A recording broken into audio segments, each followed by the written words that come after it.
Beredarnya vaksin palsu ini merupakan dampak dari kelalaian banyak pihak. Usai kasus ini mencuat, timbul sebuah pertanyaan, bagaimana sebenarnya prosedur dan regulasi dari peredaran vaksin di Indonesia? Saya David Silahoy. Sampai jumpa.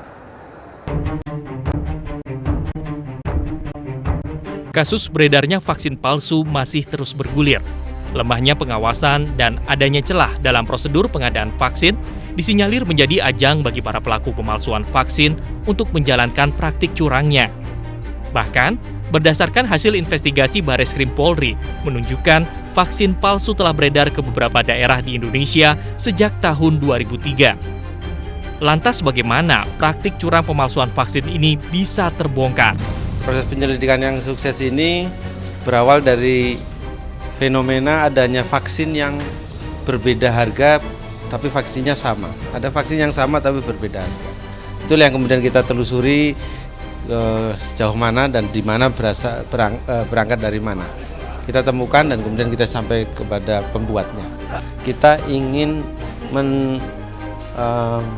mencari sampai dengan distributor ini sampai ke titik di mana penyerahan atau penggunaan vaksin palsu itu dilakukan. Klinik atau ini bisa membeli ke apotek yang tadi pelakunya sudah kita tangkap, displaynya asli tapi kalau diserahkan yang palsu.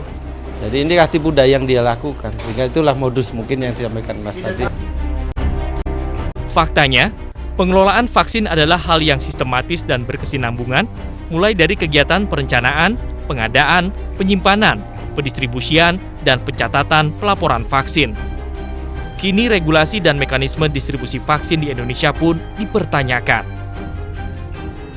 Berdasarkan Peraturan Menteri Kesehatan Nomor 42 Tahun 2013 tentang penyelenggaraan imunisasi, penyediaan vaksin diatur di Pasal 13. Pemerintah provinsi dan pemerintah kabupaten atau kota bertanggung jawab dalam penyediaan logistik untuk penyelenggaraan imunisasi wajib, meliputi vaksin, auto disable siring, safety box, emergency kit, dokumen pencatatan status imunisasi.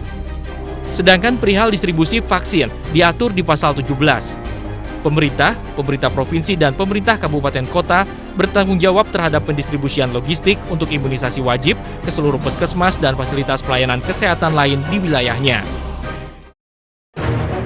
Distribusi vaksin memiliki dua sektor, yaitu sektor publik dan swasta.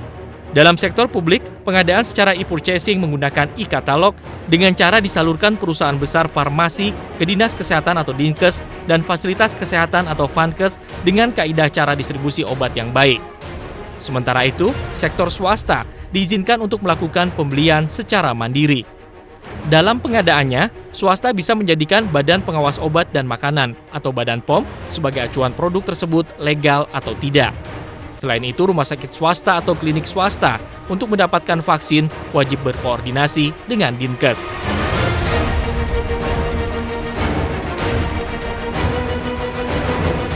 Dalam jalur distribusi vaksin yang resmi, diawali dari produsen vaksin resmi menyalurkan vaksin ke distributor resmi. Prosedur pengadaan vaksin ini pun dilakukan oleh Dinas Kesehatan. Dari Dinas Kesehatan inilah, vaksin kemudian disalurkan ke rumah sakit, puskesmas, posyandu, klinik, dan apotik hingga akhirnya ke masyarakat. Semua prosedur distribusi vaksin tersebut di bawah pengawasan Badan POM. Sedangkan jalur distribusi vaksin palsu diawali dari produsen vaksin palsu yang mendistribusikan vaksin palsu ke distributor tidak resmi yang tidak ditunjuk pemerintah dan selanjutnya menyalurkan kepada rumah sakit, puskesmas, klinik kesehatan, dan rumah bersalin tanpa melalui Dinas Kesehatan hingga akhirnya ke masyarakat. Selain lemahnya pengawasan regulasi pengadaan vaksin, peredaran vaksin palsu di sarana pelayanan kesehatan juga disebabkan adanya kelangkaan dalam pemenuhan kebutuhan vaksin. Kemudian permintaan tersebut disambut oleh distributor vaksin ilegal yang menjual dengan harga murah ke sarana pelayanan kesehatan. Sebenarnya kami sudah menghimbau kepada yang memakai untuk membeli vaksin Bio Farma. Tapi ini dipasarkan peluangnya oleh pembuat vaksin palsu. Nah, inilah yang kemudian diketahui oleh Bareskrim. Diketahui oleh Bareskrim bahwa kok ada penjualan dengan harga ditawarkan lebih rendah. Tentu ada sesuatu di balik ini. Ini yang diselidiki. Ada suatu sistem di rumah sakit ini yang kita tidak bisa mengatakan bahwa pembiaran, tetapi dokter menyediakan vaksinnya dan memberikan ketika vaksin ini tidak disediakan di rumah sakit. Tapi kan ini harus dinilai jadinya nanti. Apakah sistem manajemennya ada? Mungkin nanti dari sistem manajemen rumah sakit dinilai. Jadi tidak ada yang melarang dokter boleh stok vaksin atau obat injeksi. Tidak ada itu. Nah, masalah transaksinya dan lain-lain itu tentu harus kita nilai berbeda kan. Lantas bagaimana mekanisme pengawasan peredaran vaksin di Indonesia? Adalah Badan POM yang bertugas dalam pengawasan terhadap uji obat dan vaksin. Pengawasan ini meliputi pengawasan obat dan vaksin sebelum diedarkan, evaluasi khasiat dan mutu, pengujian tiap batch hingga pengujian post-market. Hingga saat ini, vaksin palsu diperkirakan telah terdistribusi ke 9 wilayah cakupan pengawasan Balai Besar Balai POM, yaitu Pekanbaru, Serang, Bandung, Yogyakarta, Denpasar, Mataram, Palu, Surabaya, dan Batam. Untuk menyelesaikan kasus peredaran vaksin palsu ini, pemerintah membentuk Tim Satuan Tugas atau Satgas Penanganan Vaksin Palsu. Sebagai langkah awal, tim ini fokus dalam tindakan cepat dalam pekerjaan koordinasi seperti investigasi dan kesehatan dan pasien safety dengan pendataan verifikasi. Bahkan langsung turun melakukan vaksinasi ulang atau revaksinasi. Jadi saya minta betul untuk masyarakat agar tenang, agar mari kita menyelamatkan anak-anak kita itu dengan memberikan vaksinasi ulang.